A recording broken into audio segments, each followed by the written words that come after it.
Believing I was now at prodigious height far above the accursed branches of the wood, I dragged myself up from the floor and fumbled about for windows that I might look for the first time upon the sky and the moon and stars of which I had read.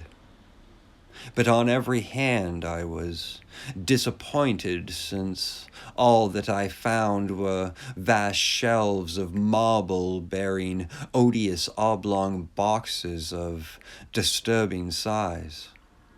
More and more I reflected and wondered what hoary secrets might abide in this high apartment so many aeons cut off from the castle below.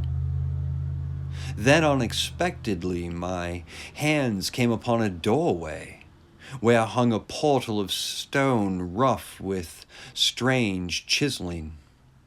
Trying it, I found it locked, but with a supreme burst of strength I overcame all obstacles and dragged it open inward.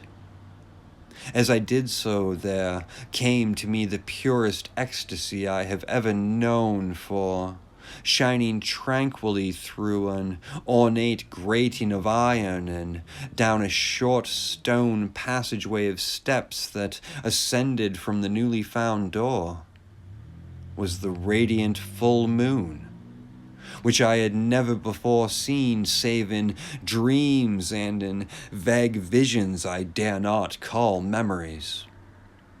Fancying now that I had attained the very pinnacle of the castle, I commenced to rush up the few steps beyond the door, but the sudden veiling of the moon by a cloud caused me to stumble, and I felt my way more slowly in the dark.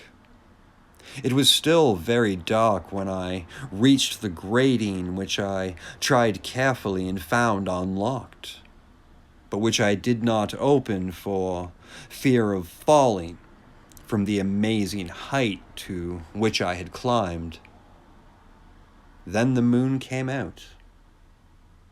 Most demoniacal of all shocks is that of the abysmally unexpected and grotesquely unbelievable.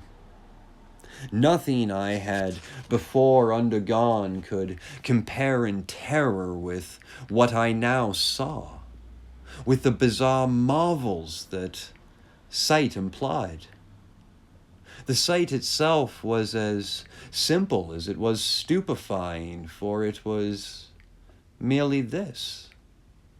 Instead of a dizzying prospect of treetops seen from a lofty eminence, there stretched around me on the level through the grating nothing less than the solid ground, decked and diversified by marble slabs and columns, and overshadowed by an ancient stone church whose ruined spire gleamed spectrally in the moonlight.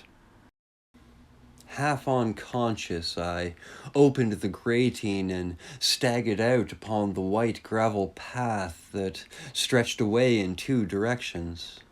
My mind, stunned and chaotic as it was, still held the frantic cravings for light, and not even the fantastic wonder which had happened could stay my course. I neither knew nor cared whether my experience was insanity, dreaming, or magic, but was determined to gaze on brilliance and gaiety at any cost.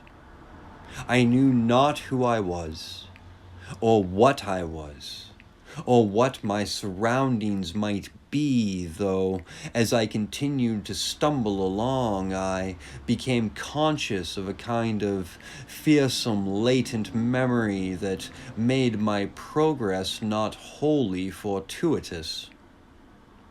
I passed under an arch out of that region of slabs and columns and wandered through the open country, sometimes following the visible road, but sometimes leaving it curiously to tread across meadows where only occasional ruins bespoke the ancient presence of a forgotten road.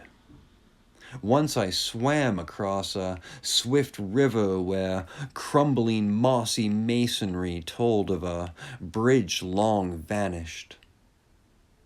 Over 2 hours must have passed before I reached what seemed to be my goal, a venerable ivied castle in a thickly wooded park, maddeningly familiar, yet full of perplexing strangeness to me.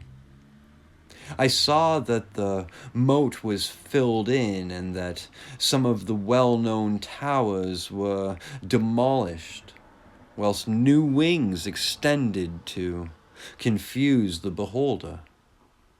But what I observed with chief interest and delight were the open windows, gorgeously ablaze with light and sending forth sound of the gayest revelry.